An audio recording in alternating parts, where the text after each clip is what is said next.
Hi, and welcome to the video, America Becomes a World Power, Imperialism. And in this segment, we're going to look at the Panama Canal, to include the need for a canal, the Panama Revolution, and building the canal. All right, so let's begin. So Theodore Roosevelt's foreign policy could be summarized in the African proverb, speak softly and carry a big stick. And basically what this proverb means is that the United States would take on a decidedly more forceful and powerful foreign policy stance, using the big stick or his great white fleet to flex military might and muscle, project power into South America and the rest of the world. So the United States would become, in many ways, the police officer, particularly of South America, wielding the big stick to settle domestic problems. And that's exactly what's going to happen in Venezuela. But before we talk about that, I want to discuss the Monroe Doctrine. So in 1823, President Monroe issued the Monroe Doctrine, which basically forbade the establishment of new colonies in the Americas by foreign, particularly European powers. However, there soon developed a crisis in Venezuela in which Great Britain and Venezuela began to have a problem. The U.S. steps in and acts as a kind of, again, police officer to mediate between the two. Due to this intervention in Venezuela, the United States began to be seen as a world power in the region. And as a result, Roosevelt issues what's known as the Roosevelt Corollary to the Monroe Doctrine, in which he states that the United States may intervene in South America when the stability of any Latin American country came into question. Okay, let's move on. So during this time period, there was a problem in terms of movement of people, material from one coast of the United States to the other. The only way to do that was the 15,000-mile trip around the tip of South America. And it could take a couple of months in order to accomplish that. And so what the United States wanted to do is to essentially build off of the French idea of a canal, an isthmus canal connecting the Caribbean with the Pacific through the canal through this part of the South America.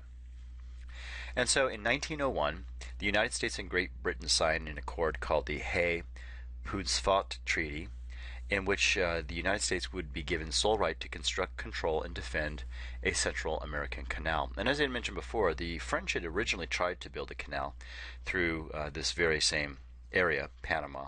Unfortunately for them, they were not successful. The place that was chosen to build the Isthmian Canal was, of course, Panama. And one of the reasons for this is that it was the narrowest point along the the Panamanian Canal, or the Isthmus of Panama, I should say. And I should point out also that Panama actually was a province of Colombia, which would obviously present a problem for the United States.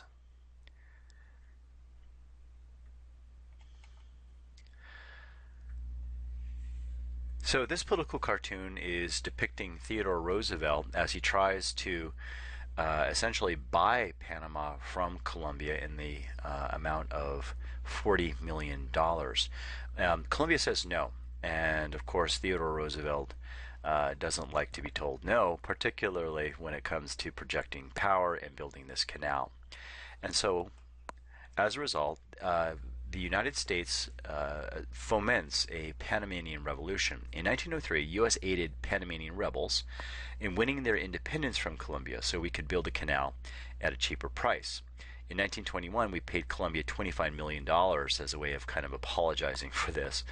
But what we did is essentially sent out gunboats to Panama to allow the Panamanians to rebel against their Colombia. And once that happened, we were then able to make a deal with Panama to build the canal. Of course, one of the biggest problems, though, and this was a serious problem with the French when they originally tried to build a canal, was disease, particularly a disease called yellow fever. That is until William C. Gorgas, who was an army doctor, discovered that the yellow fever was transmitted via the mosquito.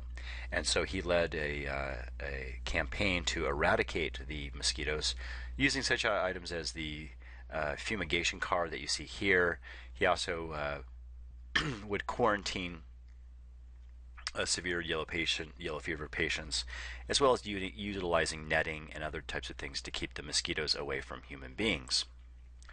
Okay, the next couple of slides I'm going to show you are slides of the actual construction of the canal. You know, the construction of the Panama Canal was one of the greatest engineering feats of all time, and it shortened the travel distance between New York and San Francisco by about 8,000 miles.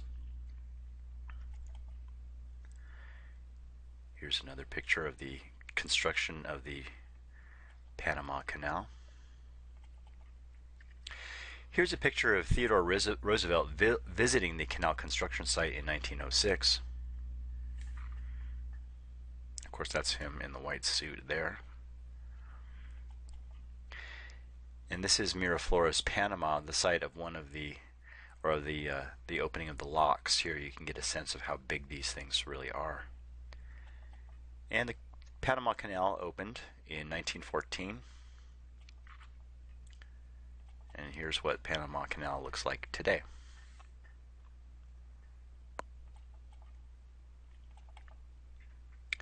In 1917, the United States bought the Virgin Islands, which are located here in the Caribbean, for a coaling refueling station for merchant and for warships. And again, this is kind of fitting into Theodore Roosevelt's master plan of having a Panamanian Canal linking the two major oceans with a coaling station. And this is going to allow him to move the Great White Fleet, as well as for commerce, from one ocean to the other very quickly. Okay, so that concludes the video, and thanks for watching.